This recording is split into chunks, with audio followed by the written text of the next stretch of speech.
barasaabka gobolka Salal Mawlid Maxamed Nuur oo maanta igu waramay xafiiskiisa magaalada Saylac ee xarunta gobolka Salal ayaa waxa uu iga waramay xaaladda guud ahaan uu ku sugan yahay gobolka Salal dhinaca amniga, waxbarashada, caafimaadka iyo biyaha. Gudoomiyaha gobolka Salal Mawlid Maxamed Nuur oo arrimahan ka hadlaya ayaa waxa hadaladiisii kamid ahaa nabadgelyadiisu aad bay u fiicantay. runtii horumarka gobolka ka socda maalinba in baa la soconaya inta la soconaya oo maalinba wixii la hayo annana dadaalkaygu ma yara gobolkan waxyaalaha ugu baahi badan kow waxa ka waxbarashada waxaan awoodda saarnaa oo aan tacab badan gelinaa sidii waxbarashada iyo caafimaadka iyo biyaha saddexdaasoo bulshada khaasatan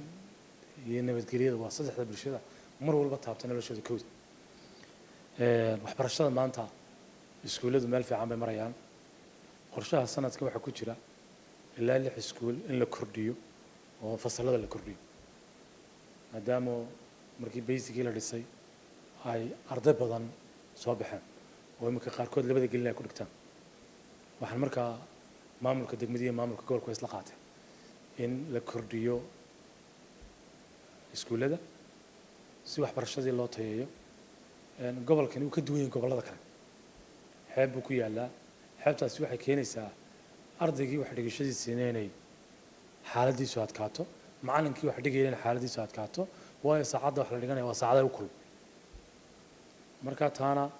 qorshe ahaan sanadkan cusub sidee loo maareyn karaa haddii la hayra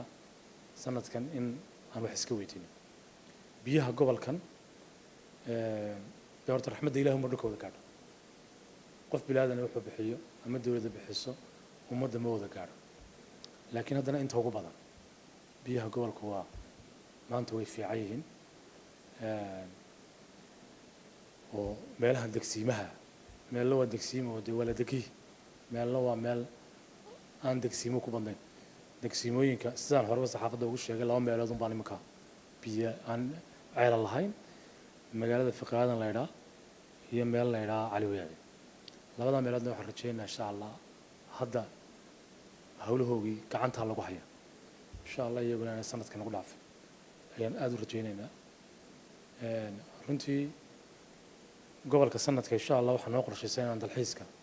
horumar badan ka sameeyno oo dhinaca dalxiiska la dardar geliyo maadaama 7 jasiiradood kala duwan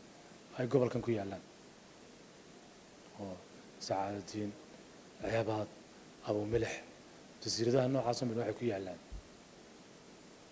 gobolka Salal gaar ahaan degmada Saylac waxaan doonaynaa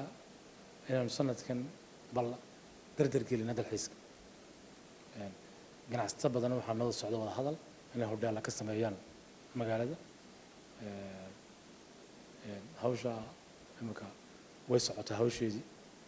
waxaan rajaynaynaa imika dhawaan ganacsatooyinka hodhaalada dalka ugu waaweyn leh inay qayb halkan ka furtaan maraajiyo waxay sahli doontaa in markaa dalxiiska sii fududaado sidoo kale imika aansaartii in iyadna meelihii taariikhda ahaa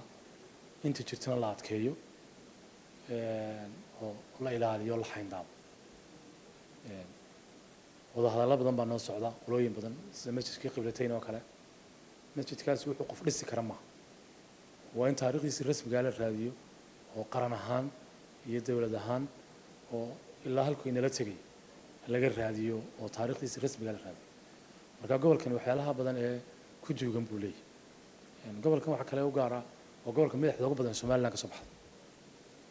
madaxda iskaashatooyinka jira horumar badan bay sameeyeen runtii laakiin haddana mashaariic imika hadda gacanta lagu hayo oo dawladda Jabuuti iyo annaga wada hadal noo socdo in dalka laga hirgeliyo warshadii milixda taana imika qorshaheegii ayaa socday steeriskeegii waana rajaynaynaa insha Allah inuu taasina ay dhawaan timaado geesta kale gudoomiyaha gobolka Salal ayaa waxaan wax ka weydiiyay cashuura ay sheegeen in laga qaado dadka ka soo gudba dalka Jabuuti ee soo mara xuduudka Lowyacdo ee yimaada Somaliland gudoomiyaha gobolka Salal Mawlid Maxamed Nuur oo arintani ka hadlaya ayaa waxa hadaladiisii kamid ahaa muwaadinka Somaliland ee kaarka dhalashada Somaliland iyo ka baasaboorka sita waxa laga qaado $4 waa $4 qof kaar Somaliland staa $4 wax ka badan laga qaado daarto waa sharci darro intaana qofku hadduu madaar ka baxayo iyo hadduu ka soo gelayo iyo haddii kaleba waa laga qaado waa inta yare visa charge-ka lagu qofku taasina waa cashuur sharci waa $4 waxay noqotay dadka dawladaha kale cilaaqaadka leh Djibouti oo kale baasaboorkeega waxa laga qaadaa $16 qofka hadduu kaar Djibouti haysto $16 baa laga qaadaa iyagu maanta qofka xaggeena gelaya ama madaarkooga ka dib iyaguna dee baasaboorkeena saas lamada dee way fiisayaan taasina dee waa fiisay dalku kalka laakiin dadka Somaliland-ka ninka awdal u dhashay iyo ninka Gabiley u dhashay iyo ninka Hargeysa u dhashay iyo ninka Laascaan u dhashay iyo ninka u dhashay ee siteedi kaarkiisii inuu Somaliland-ka cadeynaya $4 wax badan ka badan laga qaada sharci ma Sakariya Cabdishaaf Faarax Sakariya Saxane telefishinka caalamiga Horyaal TV magaalada Saylac ee xarunta gobolka Seleele